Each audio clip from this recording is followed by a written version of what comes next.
Welcome to Have You Heard with Heather Darling. I'm Heather Darling, and today's guest is Tommy Trilivas. Tommy is the owner of Top Shelf Fitness with locations in Rockaway, Lake Hopatcong, and Stanhope, New Jersey.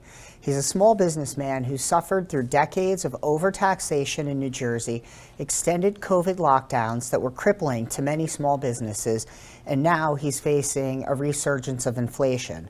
Welcome back to the show, Tommy. Hi, Heather. Thank you for having me on the show. So it's been 3 years since the lockdowns were first put in place in New Jersey, and you put together a business plan that involved private membership organization, and you were able to stay open by trading as a private club rather than a public-facing business.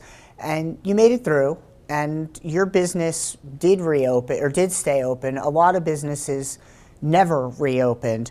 What I wanted to talk to you about today was some of the issues you're facing now. So let's start with the cost of labor. How difficult is it for you to get somebody to work in one of your facilities?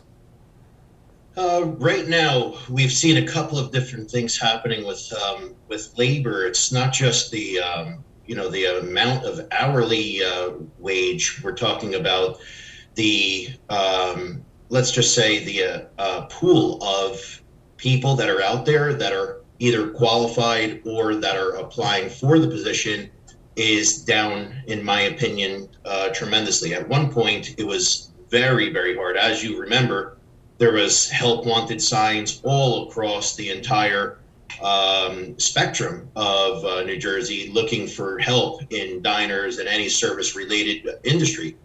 But ever since COVID, I believe it kind of trained people to stay at home or have a job at home or get comfortable at home. And it was very difficult to, entice people to come out. So you had to offer a little bit more maybe per hour.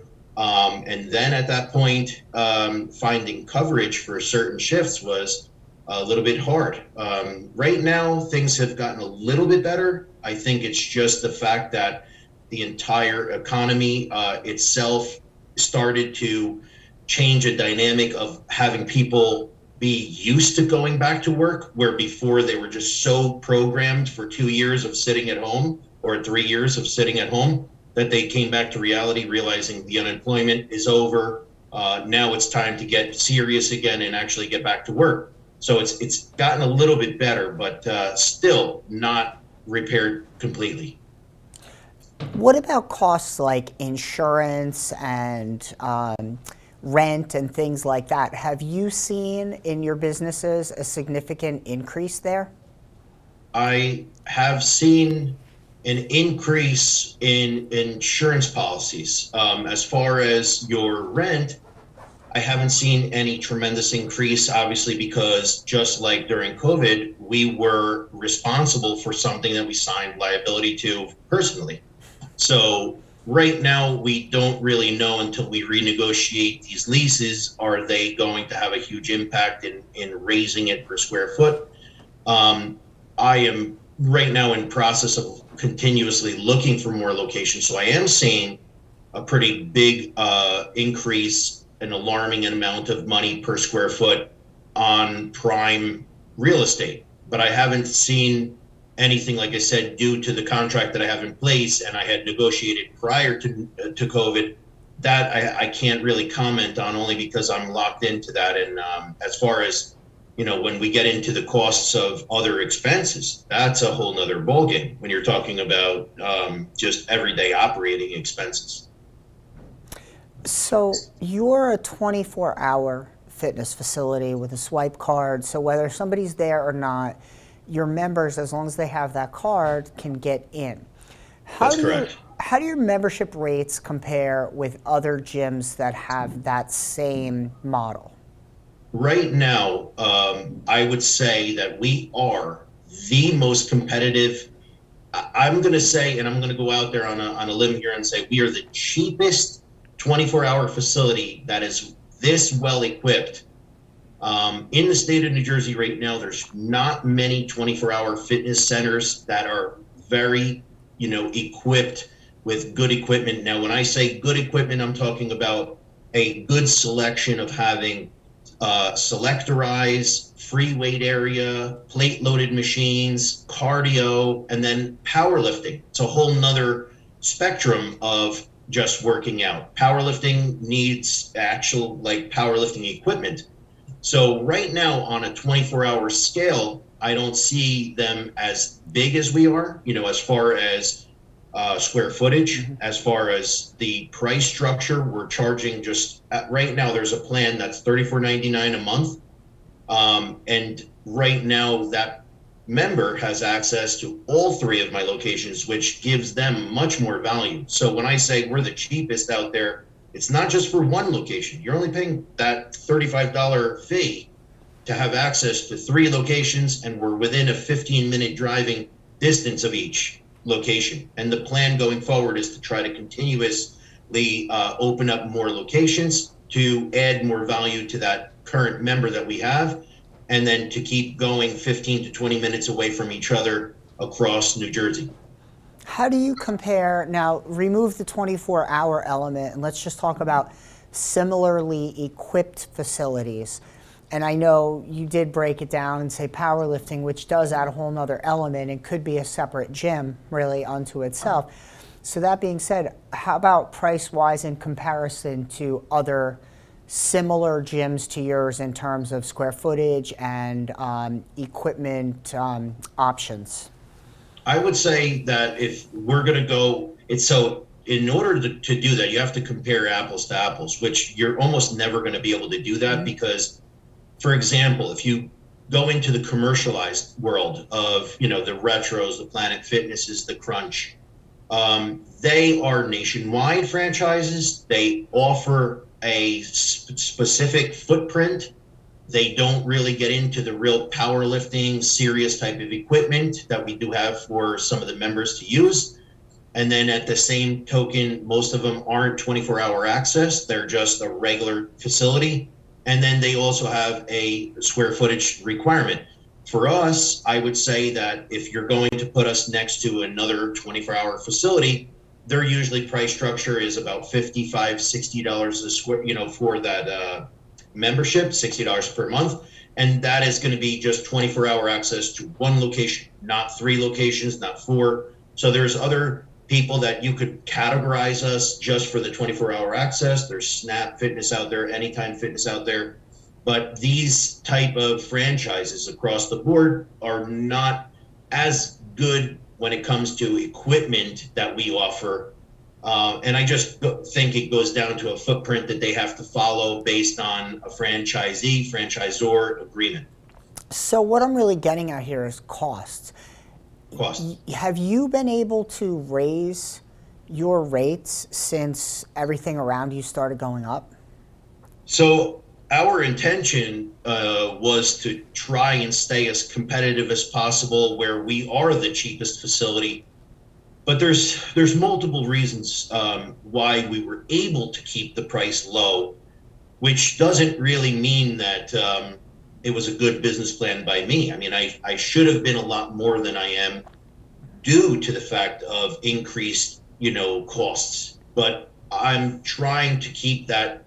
As a businessman, I fight with myself every day about this because I do have another career. I do have another business that is enabling me to, have another income. But I mean, if you think about it, I'm working triple the work, to do what I have to do to survive, to keep my passion for bodybuilding, which is what I've always had in me, to be able to give that customer, which is my member, that I gave them a promise when they signed up to try to solidify a rate for them that's achievable at the same time as not going to drive my good members away from me.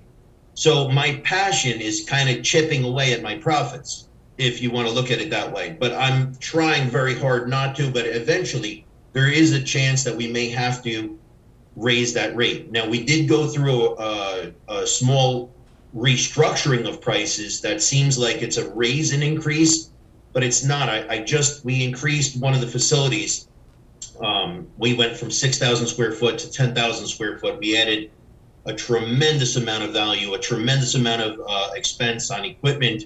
So we did have to increase our enrollment fee, but we're trying to keep that monthly rate the same. So it's just a one-time fee that we did have go up. Have you seen members leaving because they're so financially strapped that they just can't afford a gym membership anymore?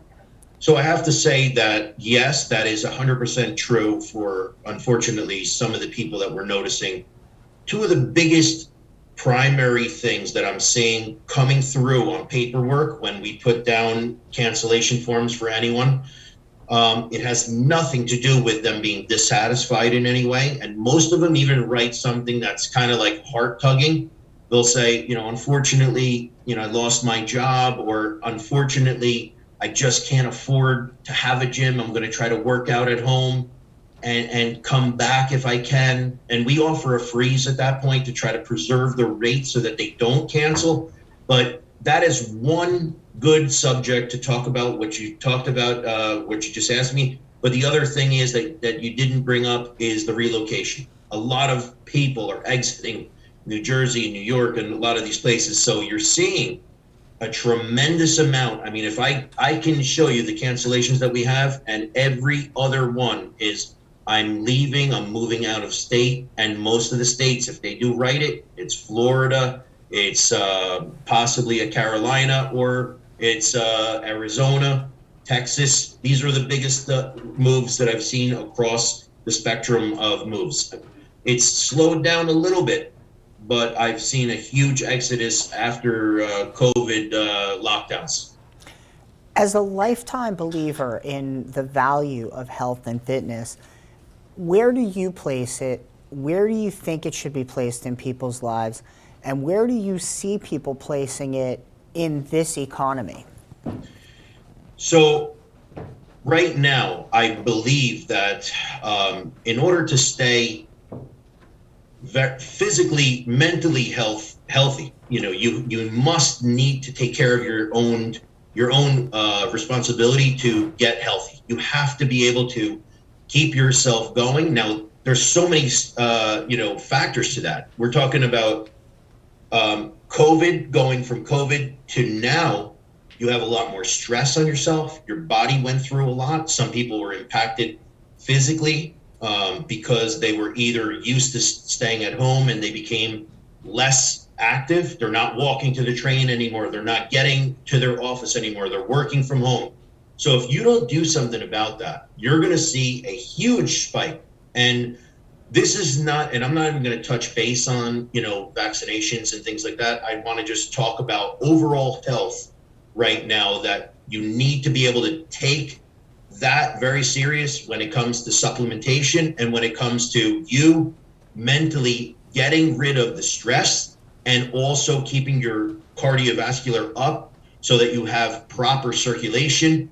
And a whole nother category of what you just talked about right now, and you just asked me, could be broken down into an accountability factor for yourself, and the way society has normalized you not being fit is okay, which is not true. And we all know that. Just like they came out with a new pyramid, okay? A new literal pyramid on what is a healthy choice to eat. And right now, just one example I'll give you, they have shredded mini wheats, healthier than having a steak or chicken, which is, I've never thought in my life I would ever hear that. I'm 45 years old, but it's actually true. This is what you have, a brand new food pyramid to give young minds an idea of what they believe is healthier than what we believe is healthier. It's amazing. It's things change, and of course they'll say that science dictates that. We learned from the scientists, but being someone like you who believes that steak and chicken and fish is the most healthy thing you can have, and then looking and seeing shredded wheat or something like that, it's a far cry. Tommy, we see articles every day talking about alarming child suicide rates and even adults, really. So from your own industry-related experience, from your life, from your business, what kind of correlation is there between health, mental health, and physical health? There's a huge connection between mental and physical, because if you're physically getting rid of cortisol, your cortisol level will go down And what is cortisol for our tremendously viewers? from working out, and then on top of it, your stress comes down with getting rid of that cortisol, and also being able to see people, other human beings, being able to interact with them, being able to see people hit their own goals every day is a tremendous positive for a person. If you think about it, now that you have a job that all of a sudden doesn't require you to go to office anymore because they're no longer having a gigantic company filled with people and you're sitting at home working, you'd like to get out and be able to see people and actually interact with other human beings. It's a nice thing. So yes, it's going to be a positive impact when it comes to getting rid of depression, because if you're in a positive state of mind, you're going to be physically healthy at the same time. And I can go back into the COVID era when we were a private membership association and opened up, like you had mentioned earlier. I had people come up to me specifically and literally tell me about things that they had, either a substance abuse issue that they were going, trying to get away from that world and come into a more positive environment.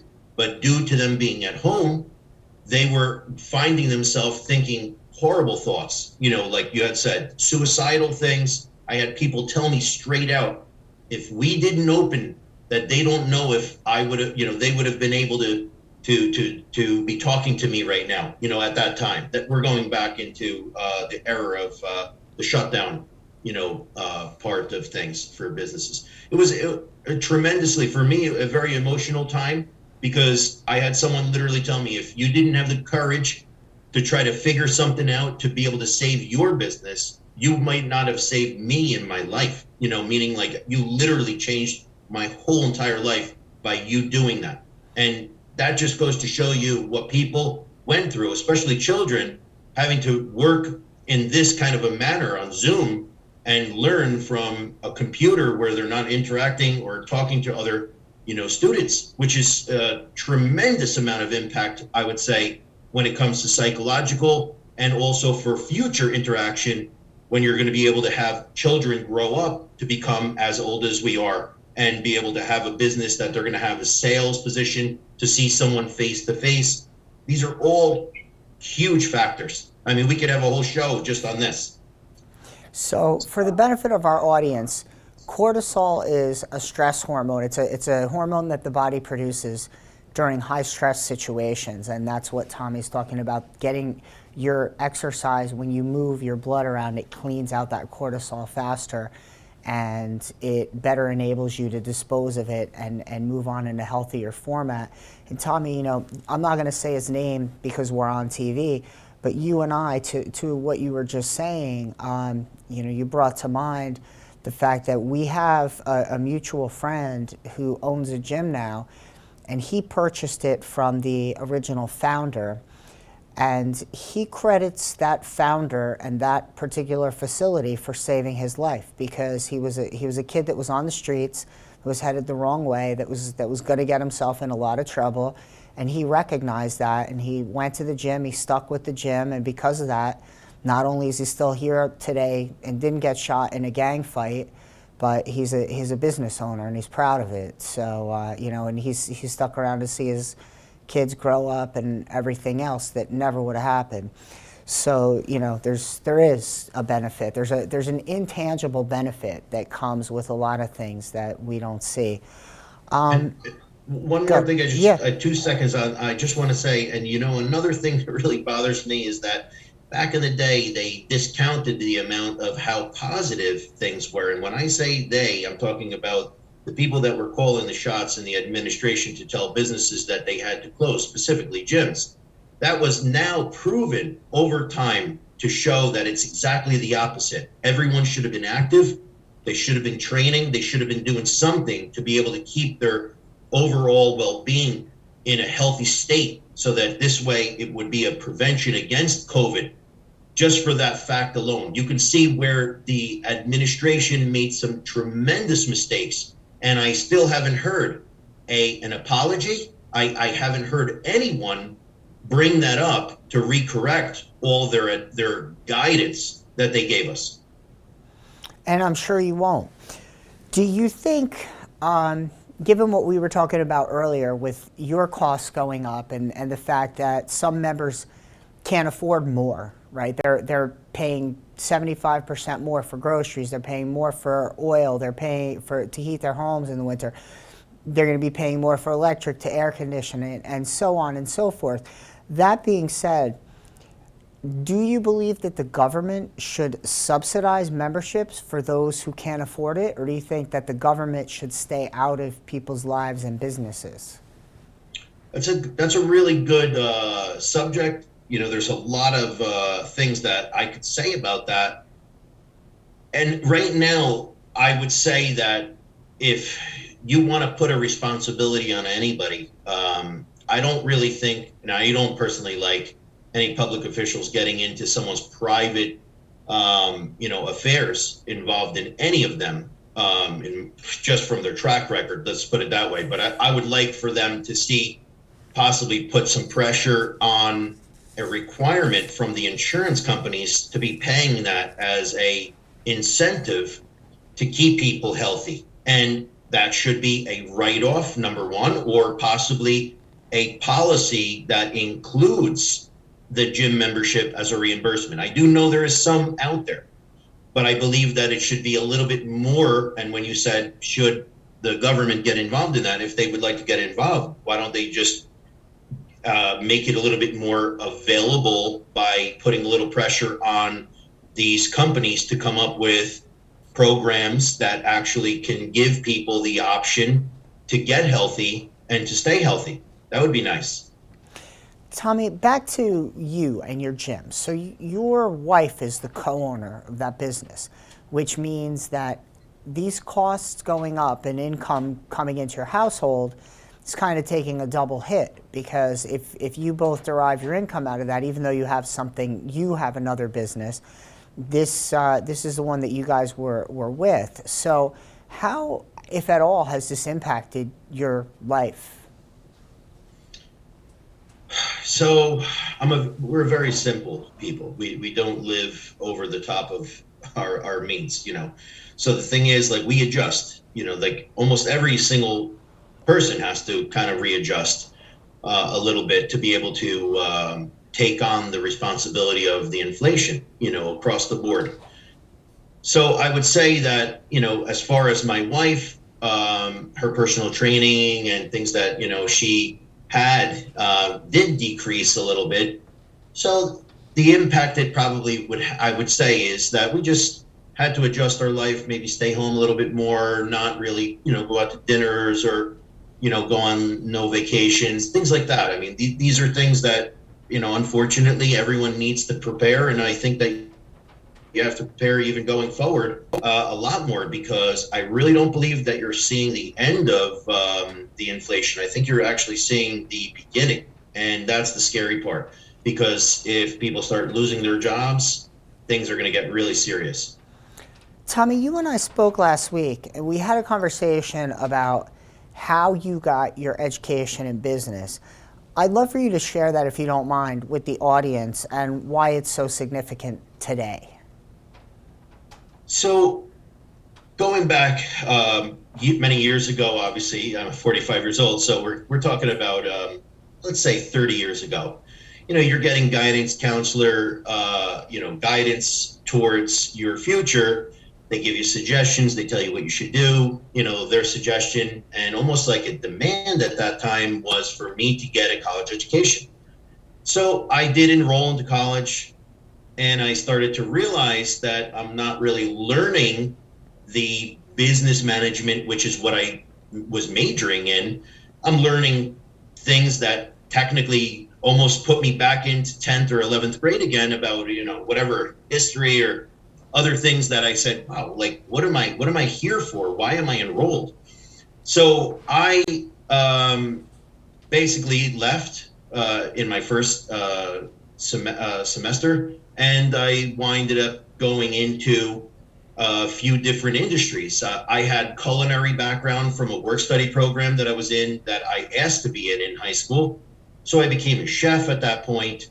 And then from there, I started learning just on the job. So I would learn from people that had degrees that were already, say, the head chef or someone that went to Johnson and Wales.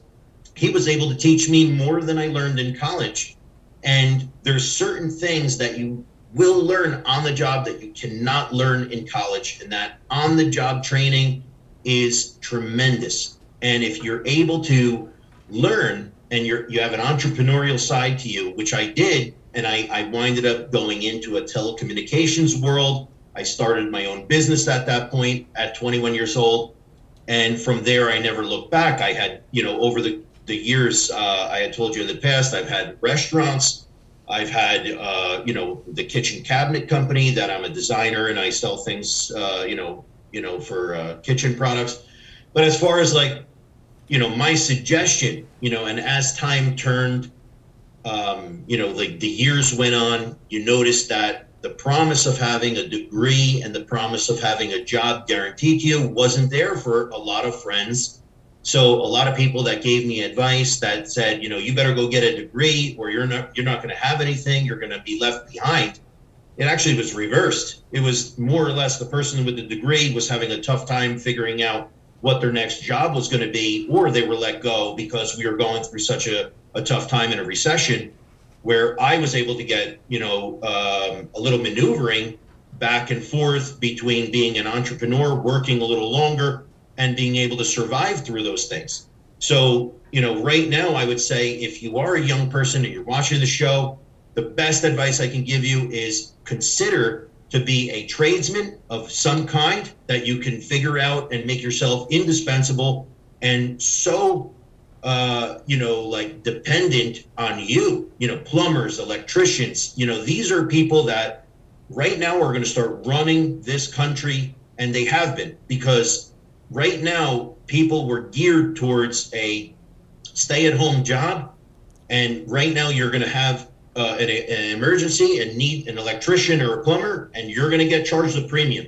So if I'm telling you right now that you don't know what career that you're interested in, try getting creative to be able to become a tradesman of some kind, or at least find a niche market that you can do something, number one, that you enjoy, that also knocks down the stress, that also makes you feel like you're not working, and that also makes you feel proud and happy that you're doing something that you love to do, and you'll never complain about life. I promise you.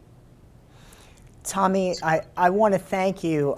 Believe it or not, we're actually already out of time. I didn't finish asking you quite a few questions, but that last question was great because, you brought it home, so I didn't have to bring it home to the audience when you said to the young people that might be watching.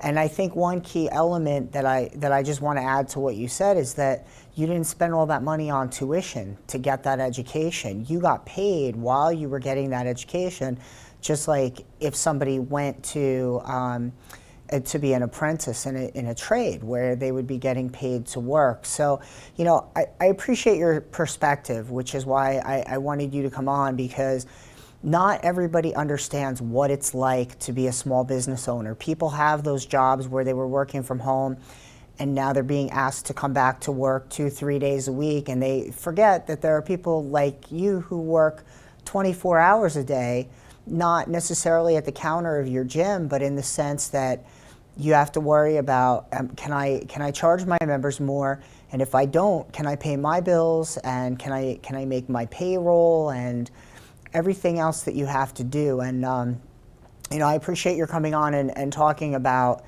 everything that goes into a business and what it is to be a business owner, which people sometimes see as somebody who's got a lot of money. But then to hear you say, well, yeah, I do okay, but I also have to make adjustments like everyone else, because people see business owners as that evil capitalist, and they should pay for our taxes, and they should pay for our medical, and they should pay for everything. And they don't realize that sometimes The business owner's making money, but the business owner isn't knocking it out of the park like Exxon or somebody might be. And I thank you for everything that you said today and providing some really great insight. Oh, thank you so much for having me on again. I really appreciate you, having me on the show. And I just wanted to say just one more thing to finish it off. If anybody is ever given an opportunity, don't waste that opportunity. Take that opportunity, capitalize on that opportunity, and always just continue to put in passion and everything you have going forward. You will be successful. I promise you that. Thanks, Tommy. And thanks to our viewers for tuning in. We'll see you next week for another episode of Have You Heard with Heather Darling. Thank you so much.